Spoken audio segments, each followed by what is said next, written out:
ઠેર ઠેર ડિગ્રી વગરના બોગસ ડોક્ટરો પોતાની હાથડી ખોલીને ગરીબ દર્દીઓના જીવ જોખમમાં મૂકતા હોય છે, ત્યારે એક સમયે ડોક્ટરને ત્યાં વોર્ડ બોય અને દવા આપનારની નોકરી કરનાર આજે સ્લમ વિસ્તારોમાં ક્લિનિક ખોલીને લોકોની સારવાર કરી રહ્યા હતા।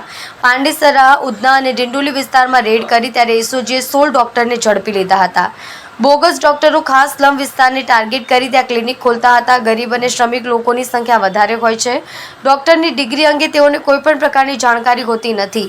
આ બોગસ ડોક્ટરો તેઓને પોતાની ઓળખ ડિગ્રીવાળા ડોક્ટર તરીકે આપે છે અને તેઓ અહીં આવીને સારવાર કરાવી લે છે। તાવ, ઉધરસ, મેલેરિયા જેવા રોગોનો સારવાર કરતા હતા। એક દર્દી પાસેથી 50થી લઈને 500 લઈ દવા આપતા હતા। પીઆઈ અતુલ સોનારાએ કહ્યું, તેમની પાસે કોઈ ડિગ્રી નથી, અગાઉ કોઈ ડોક્ટર જોડે કમ્પાઉન્ડર હોય અને શીખ્યા હોય, તેના અનુસંધાને પોતાની ક્લિનિક ખોલીને તેઓ લોકોની સારવાર તે મુજબ કરી રહ્યા હતા।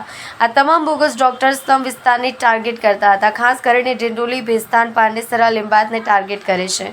તેમને વિરુદ્ધ ફરિયાદ દાખલ કરી જે તે વિસ્તારના પોલીસ સ્ટેશને આરોપીઓને સોંપવામાં આવશે।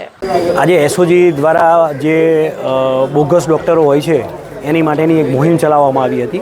એના અનુસંધાને એસઓજીમાંથી 4 અલગ અલગ ટીમો બનાવી અને દરેક વિસ્તારની અંદર ગયા હતા। એમાં પાંડેસરાની અંદરથી જે કોઈ પણ જાતના સર્ટિફિકેટ કે કંઈ પણ વગર, કોઈ પણ ડિગ્રી વગર એવા બોગસ ડૉક્ટરો હતા, એવા 9 ડૉક્ટર અને ડિંડોલી વિસ્તારની અંદરથી 7 ડૉક્ટરોને ત્યાંથી પકડી અને એસઓજી ખાતે લાવવામાં આવ્યા હતા। જ્યારે દવાખાનામાં ગયા કઈ રીતના કન્ડિશનમાં પેશન્ટ હતા કે કેમ અને શું કેટલું કમાઈ લેતા?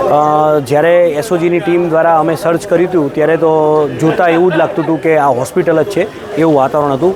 પેશન્ટોની બી લાંબી એવી કતાર હતી અને એ લોકો જેવી રીતે પ્રોફેશનલ ડૉક્ટર જ હોય એ જ રીતે એ લોકોને ટ્રીટમેન્ટ આપતા હતા।